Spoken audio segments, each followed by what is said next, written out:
Antes de entendermos quem são os refugiados, é importante diferenciar os tipos de imigração e o que leva uma pessoa a deixar o seu país. O conceito de imigração forçada, de acordo com o Acnur, é o deslocamento de pessoas que são obrigadas a deixar seu local de origem por motivos como guerras, perseguições políticas, religiosas ou étnicas, desastres naturais, violência generalizada ou violações de direitos humanos. Não é uma escolha, mas uma necessidade para sobreviver. Já a migração voluntária ocorre quando a pessoa decide se mudar por vontade própria, geralmente buscando melhores condições de vida, como emprego, estudo, qualidade de vida ou oportunidades econômicas. Aqui a escolha é motivada por desejo de mudança e não por uma ameaça direta. A diferença entre um imigrante e um refugiado é que o imigrante é quem se desloca para outro país de forma voluntária, buscando melhores condições de vida, trabalho ou estudo. Já o refugiado é quem foge de seu país por motivos de perseguição, guerra ou violência, tendo sua vida ou sua liberdade ameaçadas. Os refugiados são protegidos por leis internacionais específicas, como a Convenção de Genebra. Os direitos humanos dos refugiados são garantias legais internacionais que protegem pessoas forçadas a fugir de seus países devido a perseguições, guerras ou graves violações de direitos. Esses direitos asseguram dignidade, segurança, liberdade e acesso a serviços básicos, independentemente de nacionalidade ou situação legal. Para exemplificar esses conceitos, a gente pode observar isso nesse gráfico, que tem os dados da Organização Internacional para as Migrações, que mostram que 281 milhões de imigrantes circulam pelo mundo. Isso equivale a mais ou menos 3,6% da população global. O Brasil, segundo o IBGE, possui mais de 1,3 milhão de imigrantes internacionais circulando pelo país. E, como mostra o gráfico, as principais nacionalidades de imigrantes que vivem em Campinas são Haiti, Colômbia, Venezuela, Coreia do Sul e Argentina. Porque, em Campinas, muitos migrantes ainda enfrentam barreiras legais e sociais, como a dificuldade de conseguir emprego formal, acesso à moradia digna e atendimento adequado em saúde, mesmo tendo direitos garantidos por lei. Em Campinas, a população migrante enfrenta obstáculos que vão muito além da previsão legal de seus direitos. No município, apenas 38% dos imigrantes conseguem emprego formal, o que obriga a maioria a buscar ocupações precárias e informais, com baixa remuneração e sem proteção trabalhista. Além disso, muitos não conseguem validar diplomas ou regularizar documentos com rapidez, o que restringe ainda mais suas chances no mercado. As dificuldades não se limitam ao trabalho. Mais de 40% dos migrantes vivem em moradias compartilhadas ou precárias em Campinas, revelando a vulnerabilidade habitacional dessa população. Já no campo da saúde, embora a lei assegure o acesso ao SUS, faltam protocolos adaptados, mediadores culturais e materiais em outros idiomas, o que dificulta o atendimento adequado. Agora entrevistaremos alguns migrantes para entender de maneira mais pessoal como a migração funciona. Em primeiro lugar, eles vão relatar o porquê migraram e como foi a trajetória de cada um deles. Meu nome é Guadalupe, eu vim aqui com 11 anos, eu tô com 19 agora. Eu vim por causa do trabalho do meu pai, trouxeram ele pra cá pra ter outra posição de trabalho, então foi principalmente pela área profissional. A gente foi primeiramente para São Paulo, depois a gente veio para Campinas, a gente mudou bastante, assim, de região. Mas acho que é mais ou menos isso. Eu vim aqui, eu comecei no 6º ano do Fundamental, agora estou na faculdade, graças a Deus, deu tudo certo. E a gente vai conversar um pouquinho mais. Meu nome é Ávila Ramírez, eu vim da Venezuela, da cidade de Mérida, que é a capital de um estado. E eu vim por conta da crise econômica e social, né, para ter um futuro melhor aqui no Brasil, porque meu padrasto é brasileiro, então a gente veio morar aqui em Americana, que é a cidade dele. Meu nome é Samuel, tenho 19 anos, eu nasci no Togo e migrei aqui para o Brasil da Suécia por causa do trabalho dos meus pais. Meu nome é Reginaldo Guadagnini, eu tenho 51 anos, sou natural do Paraná, mais propriamente dito, sou de Cascavel, no Paraná, e no Paraná nós moramos um tempo na região de Ponta Grossa, onde fomos ser agricultores, e de lá, há 37 anos, migramos para Monte Sião, Minas Gerais, aonde a gente vai relatar aí algumas partes que são importantes aí. Como as dificuldades enfrentadas pelos migrantes em Campinas, como o acesso limitado ao emprego e moradia, afetam a garantia de seus direitos e, ao mesmo tempo, impactam a sociedade campineira na construção de uma sociedade mais justa e inclusiva? As dificuldades enfrentadas por migrantes em Campinas geram impactos diretos tanto em suas vidas quanto na própria sociedade campineira. Do ponto de vista econômico, a baixa inserção no mercado formal impede que esses trabalhadores utilizem plenamente suas qualificações, reduzindo sua contribuição para o desenvolvimento local. Muitos acabam aceitando funções abaixo de sua formação, perpetuando ciclos de dependência e informalidade. Desse modo, a precarização não atinge apenas os imigrantes, mas também a cidade, que deixa de aproveitar a diversidade de experiências e conhecimentos que poderiam fortalecer a economia. O começo da mudança foi muito complicado, porque por causa da falta de RG e documentação, foi difícil para sair em geral. Sair, o pessoal sempre pedia pelo RG, o CPF para tudo, e não dava para informar sobre o meu CPF, porque eu não tinha. Daí demorou pelo menos 1 mês e pouco para a gente conseguir o CPF e o RG. Daí também complicou bastante procurando emprego e trabalho, porque por causa da falta de documentação também, que eu tive que ir para fazer um processo contra o exército para conseguir autorizar e para eles liberar eu fazer o alistamento para conseguir trabalho, essas coisas. Tá, pra começar, pro meu pai, no caso de trabalho foi bem tranquila. O maior desafio pra todo mundo, obviamente, o idioma. A gente não sabia nada, a gente chegou aqui no zero. Mas, assim, ele foi evoluindo, ele começou a se relacionar mais. É uma empresa argentina, tipo, a primeira empresa foi aberta na Argentina, então tinha muita gente que falava espanhol, ou se não falava, tinha uma noção de como se comunicar. Então, pra ele foi bem tranquilo nesse sentido. Moradia foi tranquilo, no começo a gente ficou em hotel, que a gente acabou não tendo muito essa sensação de lar quando a gente chegou, porque a gente teve dificuldade em achar um lugar médio entre o trabalho dele e a minha escola. Então, essa foi a dificuldade, foram 3 meses em um hotel. Era chegar e, tipo, não ter esse sentimento de, tô em casa, mas foi temporário, depois melhorou. Foi difícil no momento, mas foi melhorando. Pra minha mãe foi um pouco mais pegado, porque ela veio aqui, mas como acompanhando meu pai, foi uma coisa mais de confiança. Ela depositou tudo, tipo, de confiança nele e na nossa família, e ela veio, mas ela veio sem nada, nenhuma garantia de nada. Então, o trabalho, ela foi desenvolvendo algumas coisas, ela queria abrir uma marca de roupa, e ela foi entrando nisso, ela fez curso de como criar, ela depois abriu uma importadora de vinhos, isso deu um pouco mais certo. Ela acabou focando muito nisso, então ela achou mais ou menos a sua área. E acho que nesse sentido, assim, não teve, assim, muita dificuldade, era mais, assim, um negócio de a gente não tá se sentindo em casa ainda. Era um lugar totalmente desconhecido. A gente, quando migrou do Paraná para Monte Sião, a gente saiu, obviamente, da agricultura, pessoas simples, sem conhecimento e sem crédito, sem dinheiro e sem crédito. E viemos buscar novos horizontes, montando uma pequena empresa, tão pequena que ela era dentro de uma garagem de um carro.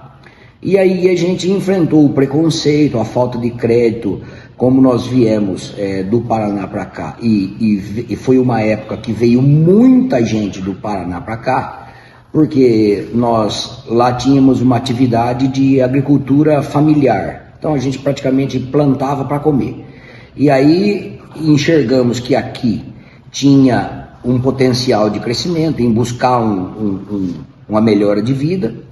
E quando chegamos aqui, a gente enfrentou, obviamente, o preconceito, porque o paranaense que chegava aqui, na verdade, ele era chamado de pé vermelho, porque não tinha nem sapato para pôr, e a terra do Paraná é uma terra roxa. Então, nós éramos chamados de pé vermelho. E enfrentamos terrível falta de crédito, a falta de oportunidade que nos foi cerceada.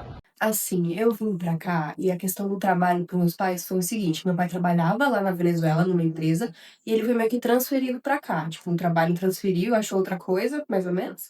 Veio pro Brasil e minha mãe falou: tá, não tá muito legal a gente aqui na Venezuela, então vamos junto. E foi isso. Ele veio, minha mãe era dentista, formada lá na Venezuela, então o que que ela teve que fazer? Ela teve que revalidar o diploma, né? Então ela passou um ano estudando, como se ela estivesse estudando no vestibular mesmo, de odontologia, essas coisas, e ela conseguiu revalidar o diploma dela pelo Unesp. Então, com o tempo, ela foi trabalhando e tudo mais. Meu pai já com o trabalho dele fixo, aí minha mãe abriu um consultório muito tempo depois e tudo certo. Ela conseguiu estabilizar tranquilamente. Já pra mim, eu já estudava, né, numa escola há muitos anos lá, eu tinha minha casa, eu tinha minha família e tudo mais. E foi muito difícil, né, porque é uma questão muito sentimental, de você ter uma vida, normalmente, como você conhece, sua vida tá correndo e em pouco tempo seus pais falam: "Não, vamos embora", sabe, "Vamos se mudar, vamos pra outro país", sabe. Então você se afasta, assim, das pessoas que você ama, por um propósito. Só que eu cheguei aqui, eu já tinha um apartamento bonitinho, meu pai chegou antes que a gente, né, então, meu pai chegou um mês antes, mais ou menos, aí a gente veio, já estava tudo certo, aí tinha meu quarto todo decoradinho pra mim, então foi tudo bem, ocorreu tudo bem. Agora a gente vai tratar sobre o tema de saúde para os migrantes. E a Yasmin vai explicar um pouco mais sobre o conceito e as dificuldades que eles enfrentam. A falta de acolhimento adequado de sensibilidade cultural compromete o princípio da equidade. Migrantes expostos a condições precárias de vida e sem acesso pleno aos serviços tornam-se mais vulneráveis a riscos sanitários. Assim, a ausência de políticas locais de integração não apenas fragiliza a vida dos imigrantes, mas também limita o potencial de Campinas de se afirmar como uma cidade que promove a inclusão social. Nunca me ocorreu assim comigo, com a minha mãe, eu tenho certeza que também não, porque quando a gente chegou, vamos dizer assim, que acho que foi muita sorte mesmo, a gente teve muitos braços abertos, sabe? Toda pessoa que a gente encontrava, que a gente conhecia, sempre abria muito os braços pra gente perguntar com empolgação, sabe? Nunca teve nenhum tipo de preconceito na questão da saúde, nem, vamos dizer, uma dificuldade pra conseguir. Eu não tenho muita noção do que precisou fazer, mas eu acredito que, como eu tinha um documento antes de me naturalizar brasileira, eu tinha documento de imigrante, acho que dava pra ter o SUS e tudo mais, estava tudo certo. Então, sobre saúde, eu nunca tive nada, assim, nenhum tipo de dificuldade. Teve um tempo que com estresse de mudança, de correr de lá pra cá, de mudança do hotel pra um apartamento, de escola que eu não tava entendendo nada, eu tava muito estressada e acabou que teve um tempo que eu só desmaiava. Eu desmaiava muito, eu passava muito mal, eu não tinha energia pra nada, a alimentação, tipo, eu passava muito mal ao ponto de, tipo, eu não queria comer. E com o tempo foi piorando e teve uma semana que foi desmaio atrás de desmaio e eu tive que recorrer, sim. A gente não tinha recebido a carteira de saúde, então a gente não tinha nenhum convênio ainda. E eu fui pro SUS. Acabou dando tudo certo, eles me atenderam super bem, foram atenciosos, não falharam com nada. A gente descobriu que foi estresse, que eu tava numa situação mais anêmica, e que era por conta disso. Mas reclamação nada, foi super bom, eles foram super atenciosos, não tem nada pra reclamar sobre. Agora nós vamos tratar sobre o tema educação, com a ajuda do depoimento dos migrantes. Na verdade, nós, quando chegamos em Monte Sião, a gente tinha que mais se dedicar ao trabalho do que praticamente aos estudos. Então, para a gente se sustentar, a gente, obviamente, tinha que se dedicar praticamente em tempo integral ao trabalho.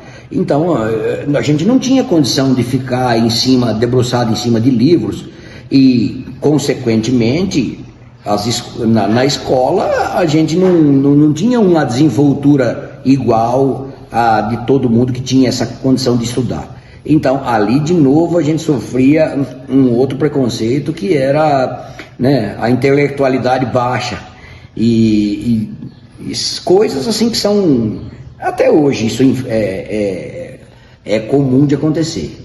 Cheguei aqui no Brasil, eu já tive dificuldade de focar nas aulas e só entender as coisas que estavam acontecendo mesmo.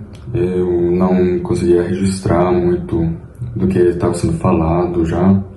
E o português complicou muito mais. Eu tive dificuldade de já focar nas aulas e entendendo o português também foi muito difícil no começo. Ainda tive dificuldade no final do ensino médio. E era um tempo muito complicado, porque o ensino médio era muito importante pro futuro e para entrar em faculdade boa. Daí eu tive muita dificuldade de me esforçar muito mais para conseguir manter o foco nas aulas e conseguir lembrar tudo que estava sendo ensinado e falado. Assim, quando eu cheguei, no começo de tudo, o ano escolar da Venezuela é diferente do brasileiro, né? Vamos dizer que lá é o padrão americano. Então, quando eu cheguei aqui, as aulas já estavam no final do ano, vamos dizer assim, e não dava tempo de eu entrar na escola. Então, acabou que eu não entrei, eu cheguei em novembro de 2015, então eu fiquei uns meses parada, né, de novembro até janeiro. Mas quando eu cheguei, a minha mãe morria de... Cheguei na escola, eu digo, minha mãe morria de medo que eu sofresse bullying, alguma coisa do tipo, por eu ser imigrante. E porque na época eu não falava o português direito. Eu cheguei no Brasil sem saber falar português. Só que foi assim, eu cheguei na escola e a professora explicou para os meus colegas que eu não era daqui, que eu não falava português. E todo mundo me abriu os braços e tipo, nossa, ela é importada, ai, ela, que legal, não sei o quê. Então, assim, com as pessoas foi tudo muito bom, todo mundo ficou muito curioso, sabe? Porque a gente, meus amigos, eu que tenho eles até hoje, naquela época, éramos crianças, né? A gente tinha entre 7, 8 anos, então muito pequenos, aí ficou aquela curiosidade, né? Mas bem no comecinho, assim, quando começou a desenrolar as aulas, eu tinha muita dificuldade no português, muita mesmo. Eu lembro que eu cheguei a fazer reforço quando eu era menor e tudo mais. Mas passou o tempo, né? E como eu era pequeno, eu consegui aprender e hoje em dia é tranquilo. Eu acho que eu não tenho nem sotaque. Então, deu tudo certo em educação. Não tem problema nenhum.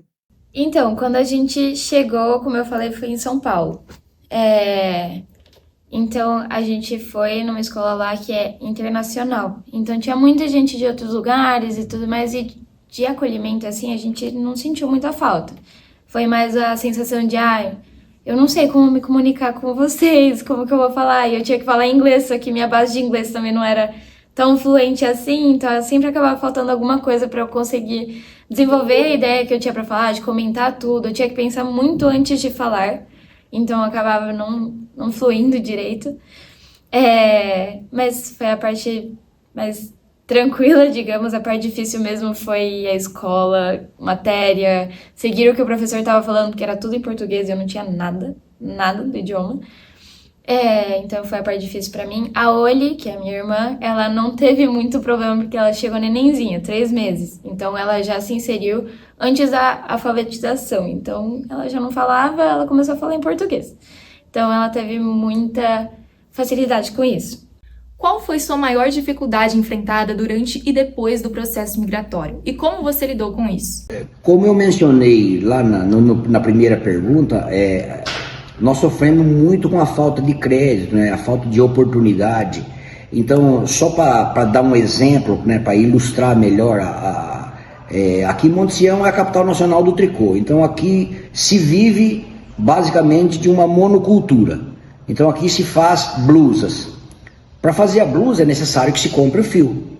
Então, nessa ocasião, a falta de crédito nossa, a falta de conhecimento, a falta de crédito, nos era colocada de certa maneira que nem com o dinheiro nessa ocasião a gente conseguia ter o acesso à matéria-prima, que era o fio.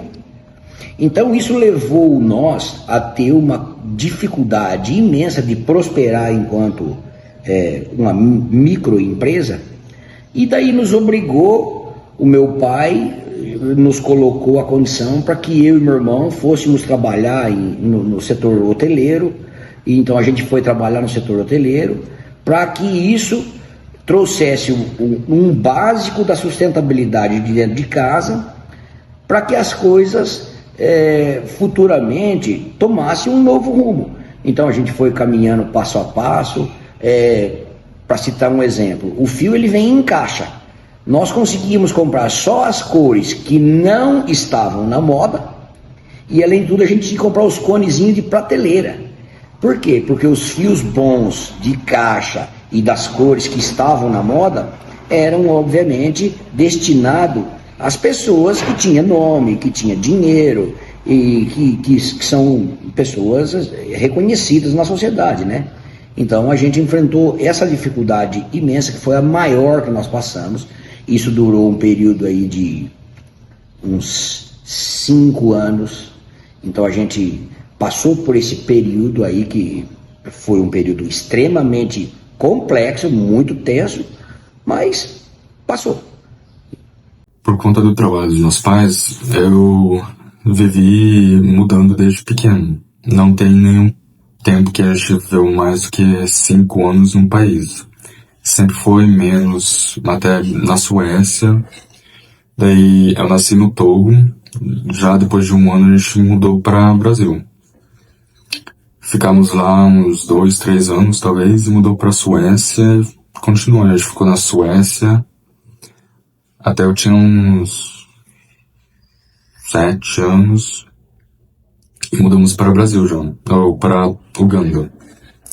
Depois da Uganda, a gente ficou entre os anos 2013 até 2017. E daí a gente mudou de volta para a Suécia e ficou até 2022, que foi o maior tempo que eu tinha vivido em um país sem mudar. A gente acabou mudando depois de 2022 para Brasil. E eu tô aqui até agora. E é difícil por causa dos amigos que eu faço. Quando eu era novo eu fiz muito amigo, muito mais fácil. Daí tive que deixar eles. Até esse na Suécia eu falo com uns 5 amigos do grupo que eu tinha lá. Daí, é difícil por causa disso. Pra adaptar eu já acostumei, mas em geral só para fazer amizade e tudo de novo é diferente, obviamente. Maior dificuldade, idioma, eu vou bater muito nessa tecla, porque realmente foi o que complicou no começo. Não conseguia falar, não conseguia me comunicar. Para falar na escola, alguma reclamação na coordenação mesmo, eu não podia, eu não estava conseguindo. Então foi um tempo que eu guardei muito para mim mesma. Até com os meus pais, meu pai já estava estressado por causa do trabalho, a minha mãe não estava sabendo se virar muito, não tinha muito contato com outras pessoas. A Oli foi a que menos sentiu, foi mais de ela estar com a gente e às vezes ela sentir que estava todo mundo mal.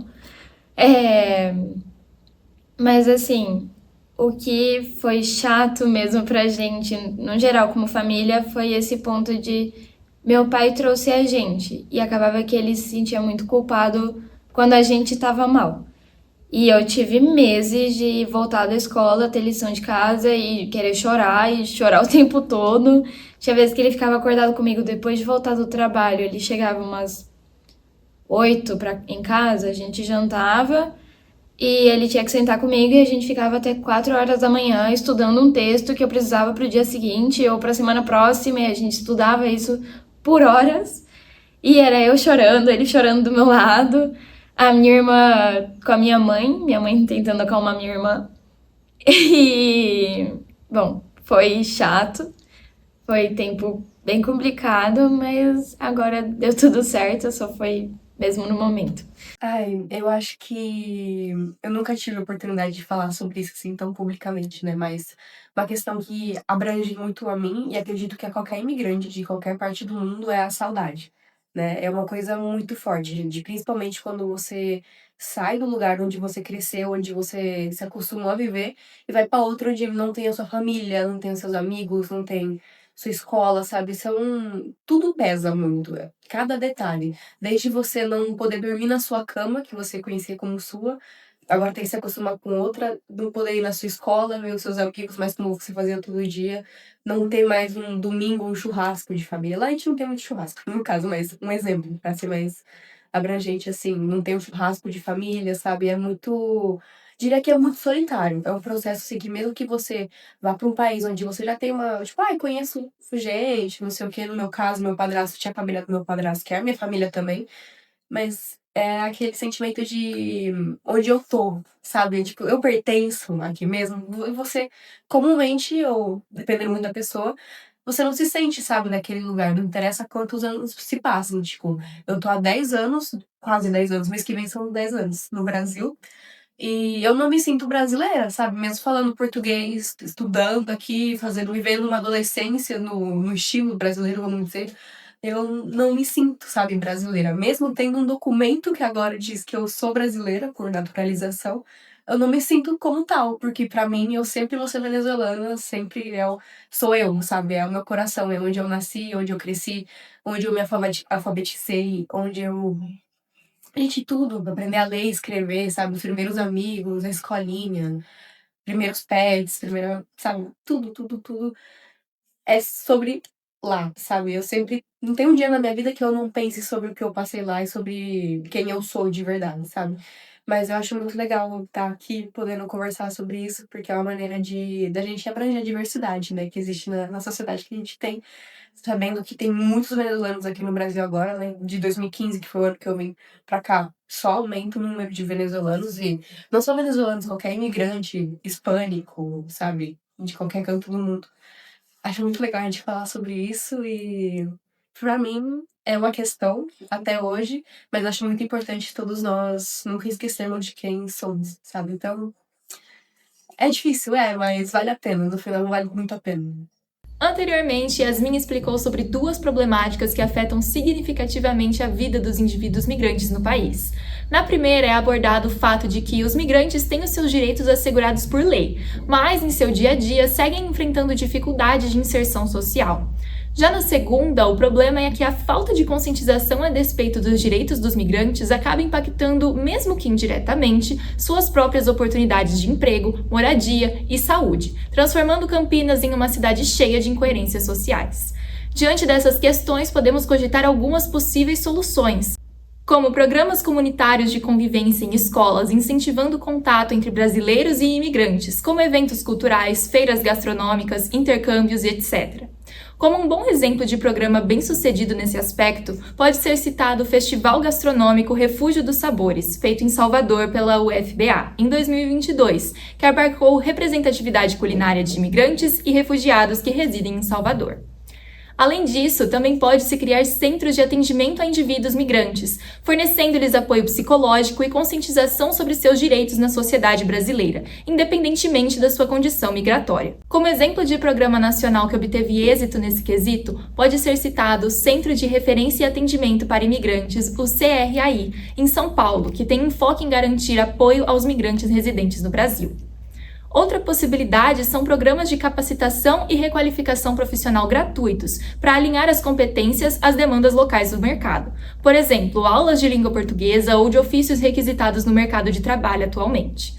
Como exemplos de projetos já existentes e que provaram sua eficiência, pode-se citar o programa da ONU Mulheres em conjunto com a Acnur, Empoderando Refugiadas, que se trata de uma iniciativa que visa tirar as mulheres migrantes da situação de invisibilidade, as fornecendo não somente capacitação profissional para seu rearranjo no mercado de trabalho, como também conscientização a respeito das políticas brasileiras, direitos trabalhistas e informações sobre o meio corporativo no Brasil. Segundo dados, 630 mulheres refugiadas foram formadas pela iniciativa no ano de 2025. Por fim, também pode-se considerar a criação de cartilhas escritas em português para conscientizar os próprios brasileiros sobre o direito de acesso dos migrantes à saúde pública e espanhol, já que é a língua falada pela maior parte de imigrantes que vêm para o Brasil. De saúde básica, explicando como funciona o SUS, como marcar consultas, vacinas obrigatórias, direitos e deveres. Um grande exemplo bem-sucedido desse ponto foi a Cartilha de Acesso aos Direitos dos Imigrantes lançada em São Paulo, onde há informações a despeito dos direitos básicos dos indivíduos migrantes no país, bem como conscientização sobre programas sociais direcionados a este grupo na cidade de São Paulo. De acordo com o que já foi mencionado anteriormente no documentário, apresentaria algumas soluções para que possamos alcançar nossos objetivos. O primeiro seria o apoio comunitário aos migrantes. Uma das primeiras ações necessárias para promover a conscientização e trazer visibilidade sobre a questão da migração é a fundação de programas comunitários voltados para ajudar os migrantes em tarefas básicas do dia a dia, o que inclui apoio no acesso ao sistema público de saúde, no sistema educacional e no processo de registro e documentação. Esses serviços são fundamentais para que os migrantes consigam se adaptar e utilizar dos direitos que lhes são garantidos. Há exemplos como a Casa do Migrante, pertencente à Missão Paz, e o Centro de Apoio Pastoral do Migrante, o CAMI, que oferecem apoio semelhante.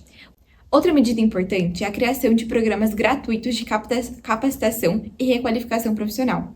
Muitos migrantes chegam ao país com diplomas ou experiências que não se alinham diretamente com as exigências do mercado de trabalho local. Assim, cursos ministrados por profissionais voluntários podem ajudá-los a conseguir novas habilidades ou se atualizar, possibilitando melhores oportunidades de emprego e autonomia financeira. Além disso, a profissionalização promove uma integração mais efetiva, já que favorece a inserção social e econômica.